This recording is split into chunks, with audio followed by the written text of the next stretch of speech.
Magandang umaga po muli. Ako si Jukri. Magbabasa po ng aking tarot cards sa araw na to. Samahan niyo po ako na basahin natin ang mga napiling cards. Ito po ang mga napili nating cards sa araw na to. Ang napili natin po muli ang Nine of Swords. Makikita po natin ang isang tao dyan, para pong lalaki na nakahiga sa iyang kama, nagsusolo at mukhang pagod na pagod. At meron pong siyam na swords sa kanyang tagiliran sa kaliwa. Parang bintana po yata yung tatakpan na yan, at meron pong buwan dun sa pinakamalayo sa labas ng bahay. Ito po ay napili na po ito natin to. Parang ikatatlo na po niyang paglabas ngayon. Ang tinatawag nating Three of Wands. Ito po ang nagsasabi na meron pong magagawang trabaho o negosyo sa malayong lugar na binabalak nitong lalaki na to. Ito po ay pangalawang paglabas niya, ang The Wheel of the Year.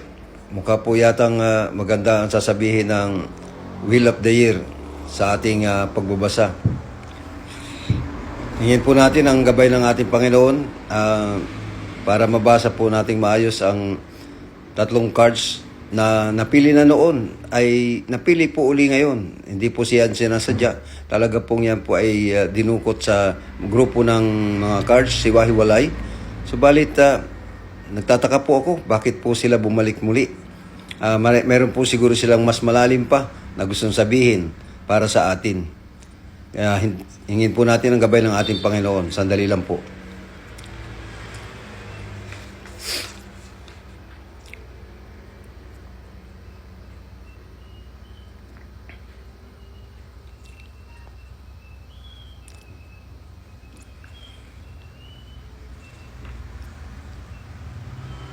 Ang tatlo pong card na ito ay parang sinasabi po sa atin.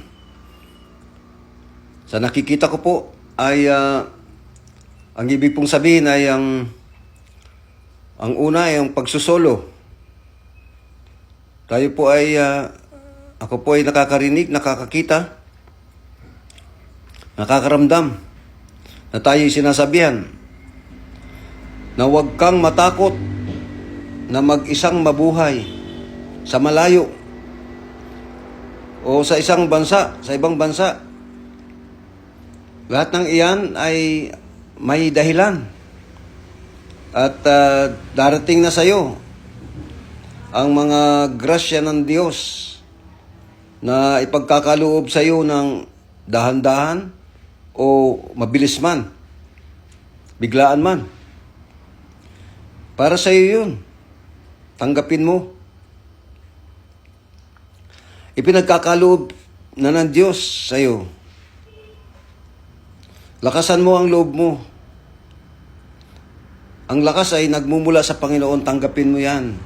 Para sa iyo yan. Kalakasan ng loob na yan. Para magawa mo na ang lahat ng gusto mo sa taon na ito. Trabaho man o negosyo sa malayo, sa ibang bansa ang gusto mong gawin, magaganap na ang matagal mo nang pinapangarap. Ang makapagtrabaho sa malayo, sa ibang bansa, o makapagnegosyo doon sa malayo, doon sa ibang bansa. Gawin mo na.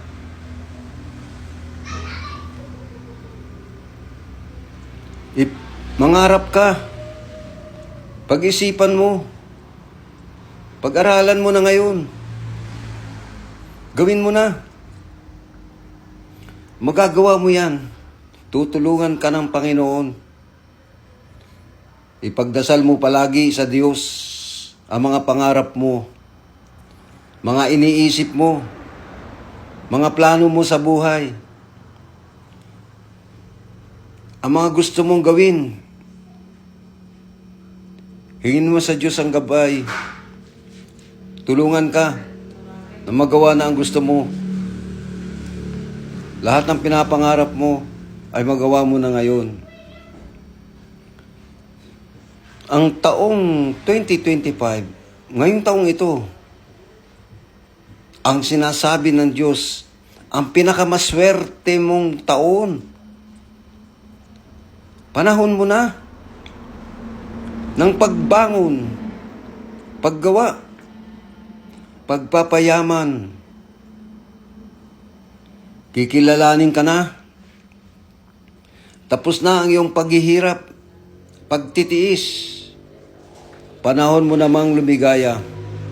Ipinagkakaloob sa iyo ng Panginoon Diyos ang taong ito upang mawala na lahat ng mga paghihirap mo. Paghihirap mo sa pag-iisip, paghihirap na nadarama mong kalungkutan. Huwag ka nang magtaka. Sapagkat sa taong ito, ipinagkakaloob na sa iyo ng Panginoon ang pinakamasaya mong taon, ang pinakamaligaya mong taon. Eto na, panahon mo na. Enero pa lang, ipinagkakaloob na sa iyo ng Panginoon Diyos ang grasya na para sa iyo. Napakatagal mo nang naghirap. Napakatagal mo nang nagtiis. Eto na, ibinibigay na sa iyo ng Panginoon para sa iyo. Bagamat may kaunting paghihirap kang gagawin, ay napakaliit na lang yan. Yang pagsusulo mo ay napakasandali na lang yan. Madali na. Sapagkat binibigay na sa iyo ang lahat ng grasya.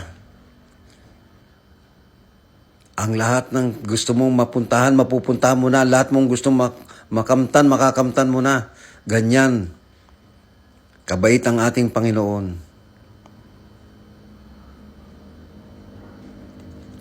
Magdasal tayo palagi. Pagdasal natin yan. Yung mga gusto natin sa ating buhay. Kung hindi man ikaw ang pupunta sa ibang bansa, ay bayaan mo ang anak mo, ang asawa mo, na sila ang pumunta.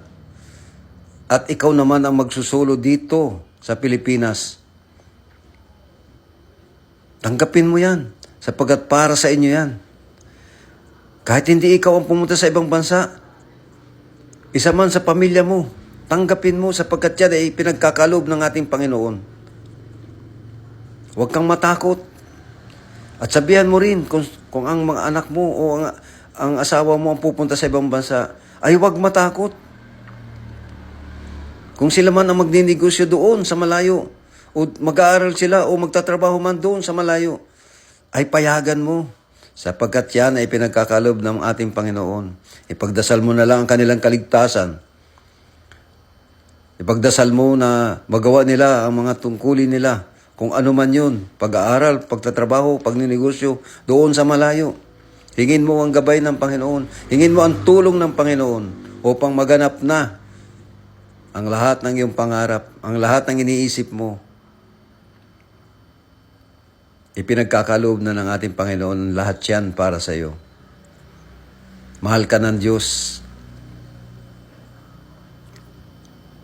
Kaya itong taong ito, ipinagkakaloob sa iyo ang pinakamaswerte mong pagkakataon.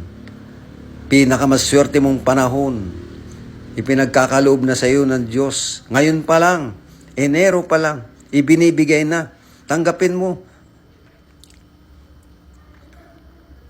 Ganyang kakamahal ng ating Panginoon. Huwag kang matakot. Maging buo ang loob mo. Sapagkat ang Diyos ay nasa sayo. Huwag ka lang lalayo. Huwag kang bibitaw sa ating Panginoon. Sapagkat siya lang ang magiging gabay mo.